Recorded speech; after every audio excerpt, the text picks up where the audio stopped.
దేశానికి drug capital గా ఏపీని చేసిన ఘనత సీఎం జగన్ది అని పశ్చిమ గోదావరి ఉండి కూటమి అభ్యర్థి రఘురామకృష్ణంరాజు ఆరోపించారు. ఉండి మండలం పాందువ, ఉనుదూరు గ్రామాల్లో ఎమ్మెల్యే మంతెన రామరాజు, జనసేన ఇన్ఛార్జ్ నాగరాజుతో కలిసి ఎన్నికల ప్రచారం నిర్వహించారు. అమరావతి రైతులు, మహిళలు పెద్ద సంఖ్యలో ప్రచారంలో పాల్గొని రఘురామకు మద్దతు పలికారు. ఎప్పుడు ఆ బటన్ నొక్కాను, ఈ బటన్ నొక్కానని చెప్పడమే గాని ఇది కట్టాను, అది కట్టానని ఏనాడైనా జగన్ చెప్పారా అని ప్రశ్నించారు.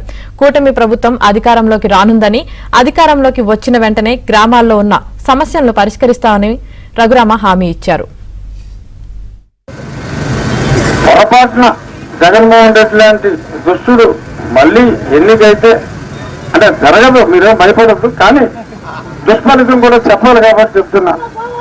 మీకున్న ఆస్తి, మనందరికీ ఉన్న ఆస్తి మనది కాదు. అది ప్రభుత్వం పేరు మీదకి ట్రాన్స్ఫర్ చేసి మీరు అనుభవదారుగానే ఉంటారు. రేపు ఆయనకి బటన్ నొక్కాలి అనిపిస్తే డబ్బులు కావాలి అంటే మన ఆస్తుల్నే తాకట్టు పెట్టి అందులో 10 పైసలు మనకు బటన్ నొక్కుడు ద్వారా ఇస్తారు.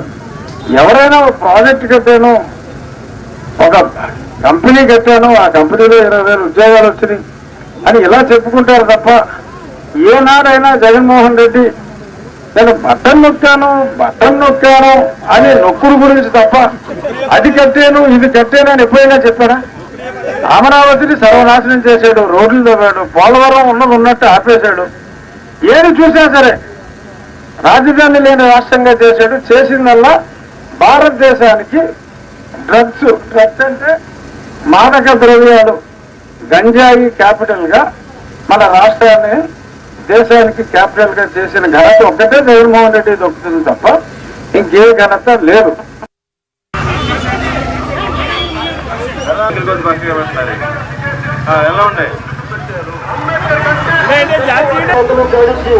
సంస్కరించుకుంటూ మన ముందుకు వస్తున్నారేమో ఆయనే మన కలమూరి రఘురామకృష్ణంరాజు గారు. ఆయన గుర్తు సైకిల్.